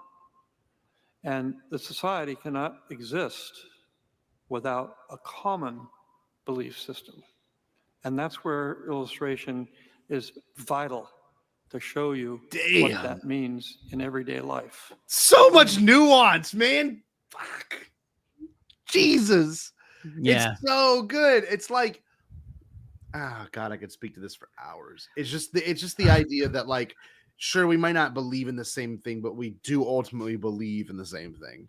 Like we just want the better for each other, It's just, just go ahead. I'm sorry. No, I was gonna say I want to hear your thoughts, because I've been just he was really getting at me, with the family thing and stuff. I mean, it's a universal thing, but just like the conceit that we need family as a society to survive. Mm-hmm. It's something that some people will take in ways politically that will hurt more families and stuff, thinking that you have to be this nuclear family, this one woman, one man, one boy, one girl, one little Billy, one little Susie, and will basically be the death of that, but just that the fact that family, no matter what it looks like, Yeah. and what form it comes in, is integral to the survival of us as a species. Mm-hmm. You know, Of course. we are social creatures. We need people Yeah. around us and things like that, you know, and it just to, I don't know, man. That's just because we've all seen that Norman. That's if you've seen one Famous. Norman I can Rockwell see my head- painting, my head it right is now. that Norman Rockwell painting. And he Now, has you it. might have seen a parody of it and not known that you were seeing Mhm. a parody of a Norman Rockwell painting. Yeah. But just that I- that he's talking about that painting is crazy to me, and he's like all like you're saying, the nuance and stuff that he is just drawing out of that Wonder if I is can find just it real it's quick. Hold dripping. on. I was gonna say it's a that's the first Norman Rockwell painting you ever see. You know, it's I remember just- seeing this painting in like a it's like on the textbook. Saturday evening. It's like on the Saturday Evening Post, right? Like that was Yeah, like it's- he did a lot of art for them back then. Let's see. It's just, I don't know. You understand that art is so much more than what you're supposed to interpret from it. You know, Right. It's almost the way of life that you can get out of it. So this is the here's a JPEG of the file. If I can get it pulled up real quick, we can both look at it. This is the one right Yeah. here. You know, it's just it's famous. It's amazing. You know, Yeah. I love it, and it's you know, I love that he mentioned that it's not so much about the pilgrims and things. I mean, it's about the people you have to surround yourself with. You know, It's Right. what's going on in the image, and to see this in person is going to be incredible. You know, it's very photorealistic. It's very That's crazy. real. He has the painting and Yeah, everything, this which is is it. insane. Yeah, that you're gonna be face to face with the actual one, and that's incredible. It's amazing. Yeah, It's amazing. Let's keep Very watching incredible. this. I'm enjoying this. That was like the 5-minute ramble that like got me so excited when I watched this for the first time. He was honestly I kind of like just started like after that family bit, it just like I kind of just got kicked into my headspace for a second there. Yes, You know, I would love to like if you were to be able to like just get like, you know, they give you an iPad or headphones or whatever. If I could plug into like whatever display they have there and hear him ramble about it for 6 minutes straight, you know, I would. You know, it's really not about turkey or Uncle Jim drinking in the corner. It's about family. Oh man, it's like so good. like Dom Toretto pulls up in like a Thunderbird or something. To go, yeah, it's about family. We're just so good at talking. Jesus. Yeah. Around my way, they call that dropping knowledge. You know, I love the way you speak about it, because as much as you are able to inform us, and you just really took your time and informed us very clearly, it all comes back to love. It all comes back to emotion. It all comes back to a connection, which kind of brings me back to the museum. Guillermo, you had very strong feelings about the museum as well. There's something about the size and the scope and the design of this museum. What spoke that strongly to you to create this type of place for illustrators? Well, one of the things we are facing very strongly right now, and probably more than ever or more than a long time, is that we realize stories shape the world. Stories that tell you the wrong thing about who you are or what you should be to other people. Because one of the narrative branches that is brutally applied is propaganda. You know, and I think the illustration art is not only celebrating the craft of incredible people that have designed movies and narrative art, like, you know, Ron Cobb, Ralph McQuarrie, you know, Mentor Hubner, Jim Steranko for Raiders and so forth, but it's also celebrating an emotional thing that belongs to all of us. Myth belongs to all of us. Propaganda is controlled by a very small group. And myth unites us, propaganda divides us. So if these things are enshrined in the principles that make this not, look, this is a museum where you're not gonna have superimposed anybody's worth or value for the pieces. Like George says, you don't like it, move to the next one until one speaks to you. There is not an imposed value that this, you must like this. You know, Da Vinci said to paint likeness is easy, to paint emotion is hard. And these are all very emotional pieces, and they celebrate things that belong to all of us. One of the reasons we are all here, one of the reasons is that popular mythology in forms of comic books of any kind, I don't care if you like underground comics or edgy comics that, you know, have nothing to do with genre, or you like a genre piece, is that we all can access those emotions. That's why they don't belong to the man. They don't belong to the power. They don't belong to our parents. They belong to us. And I think this is celebrating things Hell that speak yes. to all of us collectively, but individually. So the size of the museum, again, declares this in existence in a way that is a singularity in the world right now, and something that can celebrate that form of art. That's incredible. See, okay, we're all this talk about church and stuff like that. Like, I'm just gonna start saying amen every time Guillermo del Toro says something, because Yeah. it's just like the way that he talks about the difference between illustration and propaganda is just absolutely So poignant. very poignant, very poignant. There's a lot of that going on right now. You know, I mean, good God. Good God. I mean, a lot of places, especially here in America, probably just here in America right now, the absolute proliferation of propaganda, not even in art form, is just like, is in just like AI generated images, or even just like the spinning of something is absolutely, it's unsettling. And yeah, like you said, it's controlled by a small group of people, you know, which is a little heartening, I guess, a little bit. There's a small, anyway, I don't know. I just amen to everything he said, man. I agree. Let's keep this thing going. Let's keep it Doug, going. Did you have a thought? Yes. No, you know, I think what's remarkable about George is that he leads from the heart. And this museum is him. I mean, it's his gift to sort of help celebrate this.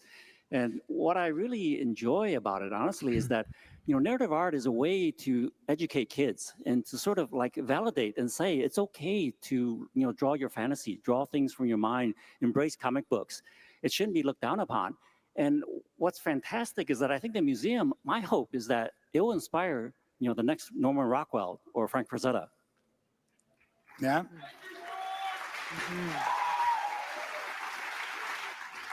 Let's talk a little bit about the actual details of the museum, because I found this very curious. The attention to detail. There are no right angles in the entire museum. Everything in the museum is curved.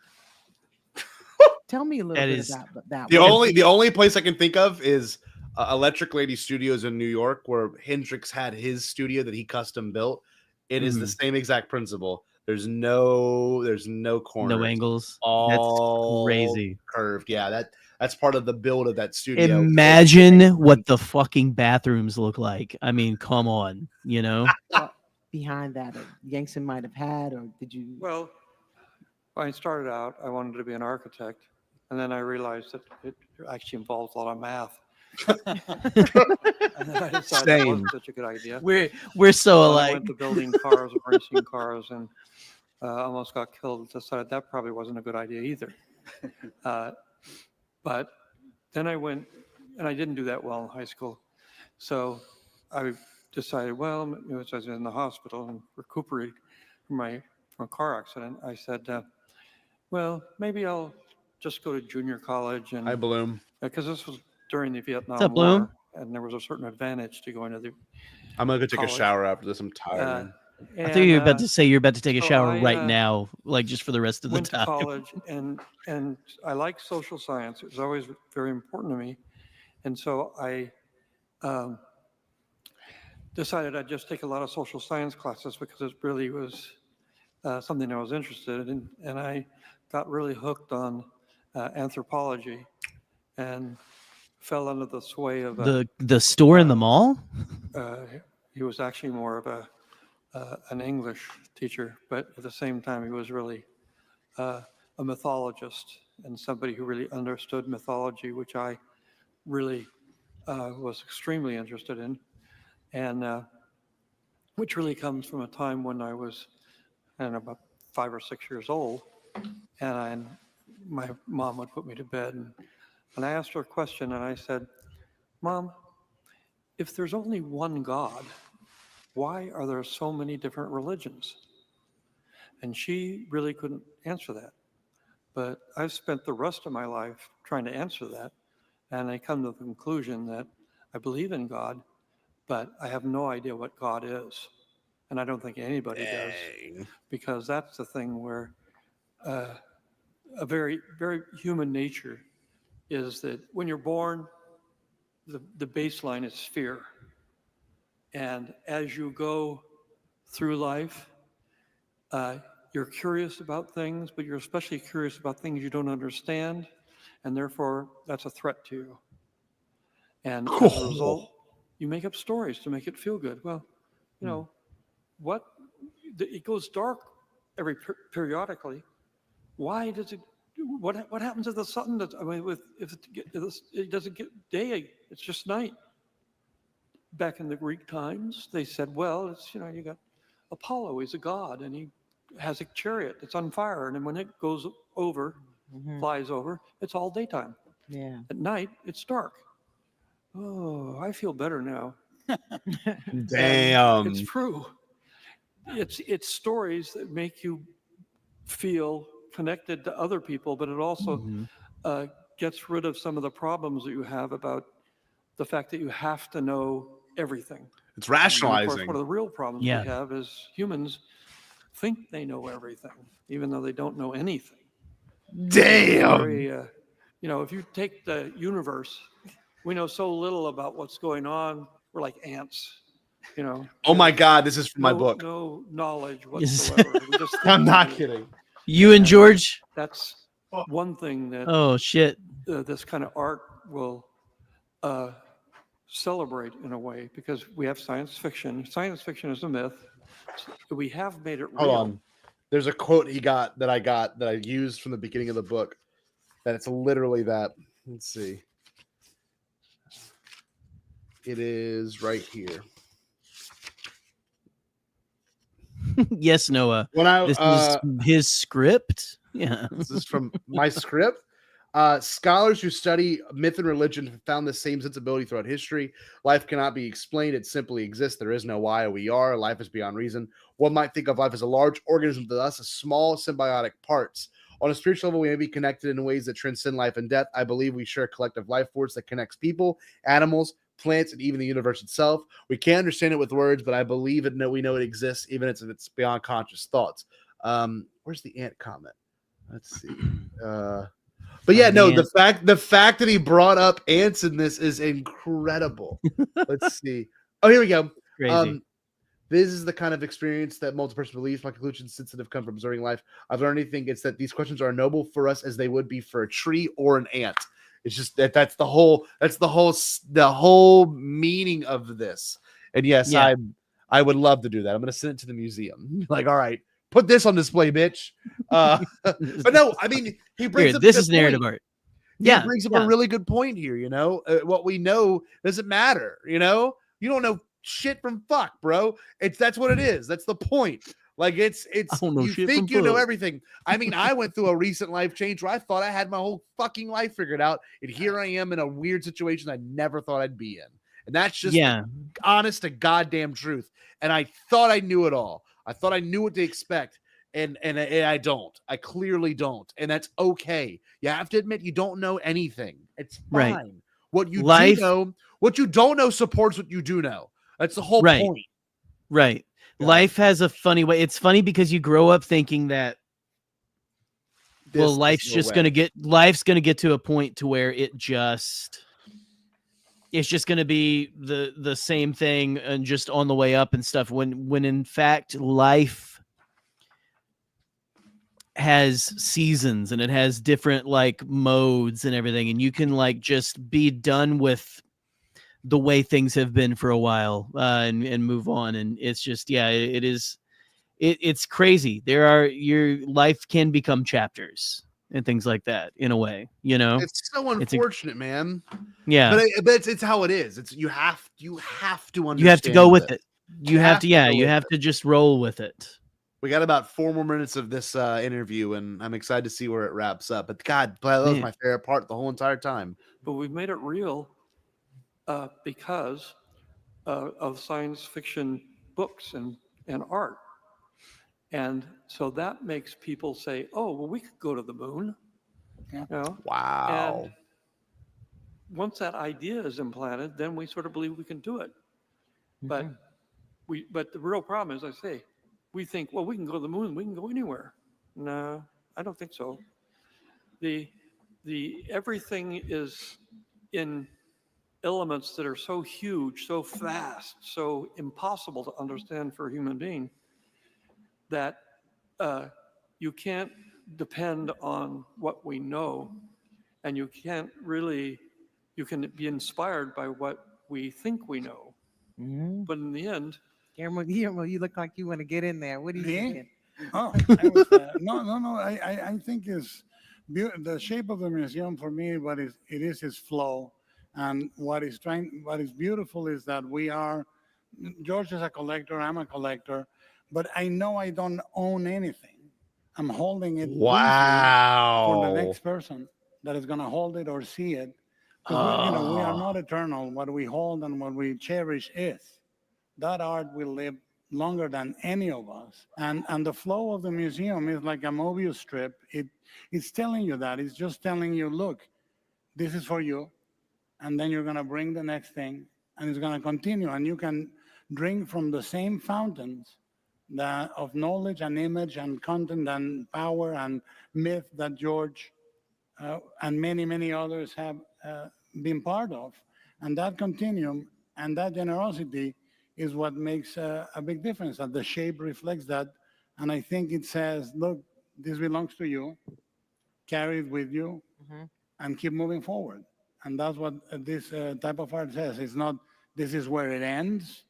This is the all of all alls, and you should be puny, but this is for you. You hold it for a moment, and you pass it on. And that happened to me with the fires. Came so close to my collection, and I said, I'm going to start moving some of the stuff out.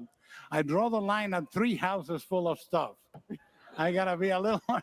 And now that this museum exists, a lot of it may go there, because it's beautiful to share. And that's why we are here. We are here. Crystal! I said the other day, you are in this world to be a host or a guest. If you're a guest, you will never be happy. If you're a host, you will always be happy to serve. And this museum is hosting that type of art, and it's a continuum that belongs to all of us.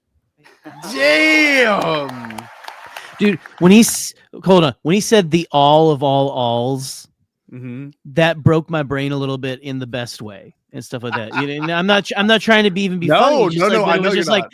the all, because that's very, and we've been playing around with the whole religious terminology and stuff like that tonight and stuff, but that's almost a scripture like saying. The all of all alls is like it feels like the like a king of kings type of thing, kind of thing. It's like the one to end all, the all of all alls. I don't know, that's anyway, that phrase really stuck out to me. But no, I agree. It is true, it's never ending.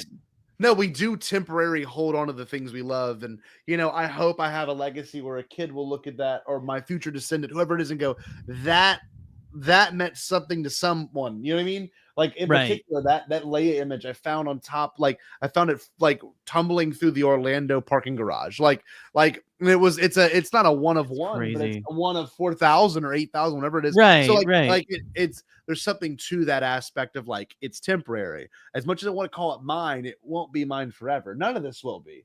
All this will go to someone else or be sold someday, and it'll mean something to someone else, and it'll be 100 years old by that point. That's the whole. That's why we sell and buy things. That's why we love what we love. That's why we watch Silver Foxes 2. You know what I mean? It has nothing to do with exactly why. Yeah, and then go visit Silver Fox Jewelry 2 downtown Holland. It's why we have sealed Rune Hako figures just sitting up on my desk up here. it has everything to do with the temporary of it all, and that's okay. Accept the temporary, enjoy the temporary, love the temporary. It's yours and right it now. was- You know? That's and the point is that stuff isn't temporary. We are temporary, you know. Yes, and exactly. we are the temporary things that are here for a moment and then gone, you know. And it's just it's a beautiful ride. I think we both can appreciate, you know. I'm gonna click play. We got about a minute and a half left on Let's this. do so this. Let's power enjoy it. through. Then We let's got go to this, Night Night fam. Sleepy Town. Sleepy time. Well, I hate to tell you guys, but we are out of time. No, but I know so many questions. But are y'all pumped up for this museum now or what? I love them. George Lucas. The three of the I'd like best to thank humans Guillermo of all time. del Toro.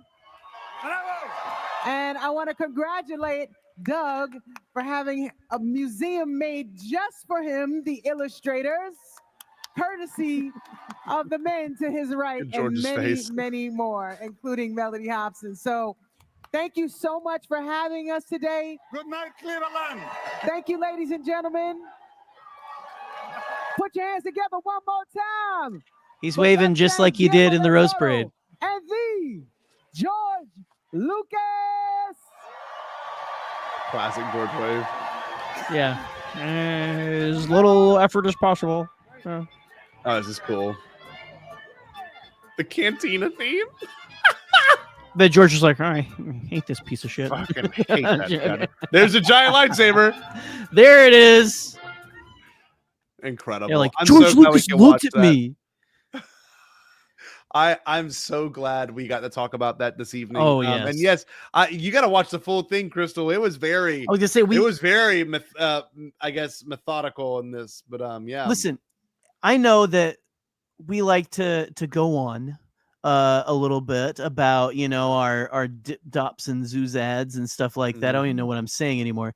But we can, me and Scotty, sometimes we like to sit down, we like to roll up our sleeves, and we like to ponder philosophically about the nature of art and what it means to us. Yes. And it means a lot, man. I mean, this is the big, heavy concepts that we need to discuss. Hold on. It was just this isn't as heavy, but like he waves like a princess. It is great. I love that. One thing, just to do some housekeeping. Thank you everyone for coming tonight. We had a huge turnout for this evening's show. It means a lot just to have you here. Yeah. I'm super It's our excited favorite for stuff. what Bombad has in the future. We're gonna be doing some Patreon exclusive stuff in the near future. Jerry can tease something, maybe a return of something. Possibly, I was gonna say, you know, Scotty has teased the return of you know, one of I think a fan favorite show of Bombad Gaming. But in the near future, you guys might be also getting another show returning to the channel. And Eli's already ahead of me here. Yeah, Hyperfocus is coming back. It's coming back, and you know what? We're gonna hold off a little bit, but it's gonna be a little revamped. It's gonna be a little different, and I'm getting another co-host. I got a co-host that's gonna be joining me that I think that you're all gonna be super excited for, and it makes sense that this person would be a part of Hype. They would really fit the Hyperfocus theme, I think. Scotty, don't you agree? Yeah, 100%. And we haven't. Person? We're not gonna make it like behind a paywall. It's gonna be a thing that no. It's gonna be on the channel just for everyone. Yeah. For everyone. Bombad Gaming should make its return very, very, very soon. I'm still working out the kinks and a few things. But most importantly, you wish, Brian. It's not Eli. We'll let you figure it out later. No. But it's genuinely exciting to have that show back. I know Jerry did call-ins at one point and brought people in and let them share their Hyperfocus and stuff. Yeah. But actually, for those that don't know, we've had a lot of new fans. Like I can literally bring up new fans that have not been around. Since Hyperfocus. Right. Bloom being one of them, Nathan being another one of them. Laserbolt being another one of them. There's a lot more people in this Bombad live chat now on these wonderful Thursday nights that have not, that producer Steve being another one as well. There's a lot of people that never had the opportunity to experience what Hyperfocus is. So let's hear, like, if you don't mind, can you give us like a quick elevator pitch? Well, and I mean, so Hyperfocus also, again, it's going to be changing up a little bit and everything like that. But Hyperfocus is just a show where we have a conversation, and it's not about it. Well, I mean, like Bombadcast, it's not really ever about Star Wars. It can be, you know, but we're going to be talking about things that we are focused on, the things that are like we're obsessing over week to week, you know, and that changes. And my co-host and I, we're going to talk about the things that, you know, are our obsessions, of course, and then we're going to have guests come on. We're going to talk with them about that, and you know, we might take a couple calls. We have to see. We're still kind of like seeing what we want to do with this new iteration of it. But I promise you, it's going to be just as fun and exciting as you remember it. And yeah, we're going to have a good time. I think it's going to be fantastic, and I'm excited to bring that to the Bombad fam once again. So one important thing too is, aside from just doing Hyperfocus, Bombad Gaming should make its return as well. What's really important, and if y'all could do me a really big favor, this would mean a lot for us. Our numbers have gone up significantly in terms of viewership. Not so much subscribers and people showing up to the live stream, which is okay. We're working on that. We've been posting shorts, about 10 shorts every day, just to kind of get into the algorithm. And I can tell you all the data. I'm not shy about this stuff. In the last 7 days alone, we've had 56,000 views because of all the shorts we've uploaded. Right. Because it helps the viral videos out that are on our channel. So just the nature of the beast these days. Unfortunately, and like, yeah. I mean, I can show you all the data. I'm not scared to show anyone this. It's not something that I hold really private, because it's something that we want to make this community more known. But y'all, I hate to say it, shorts do work. I mean, look, those are all thousands of views just for single individual shorts. A lot of them are my midichlorian one. A lot of them are the conversations between us and Seth Green, the ones with Jared as well. I mean, the numbers have really helped us in terms of the channel and subscription numbers. So we're hoping that we can continue to grow, and this cannot just be something for, you know, a lot of us being able to do this, you know. But like also 8984, like that's another person that was not there for Hyperfocus. So like, or Bombad Gaming, really. Bombad Gaming had a long continuous relationship for 2021 on, and it stopped about 2 years because it became something that it became a challenge in my relationship, just to like spend more time behind a computer. But I'm thankful to say that I've got time now to be able to do this stuff with y'all, for y'all, and for the sake of having fun. And yes, we'll be playing some Bombad Fortnite Blitz. We'll be working on everything for that. I will, again, that's Scott, this is your show. This is your baby. Yes. I want to make some more appearances on this though. Especially if we're going to be blitzing it up.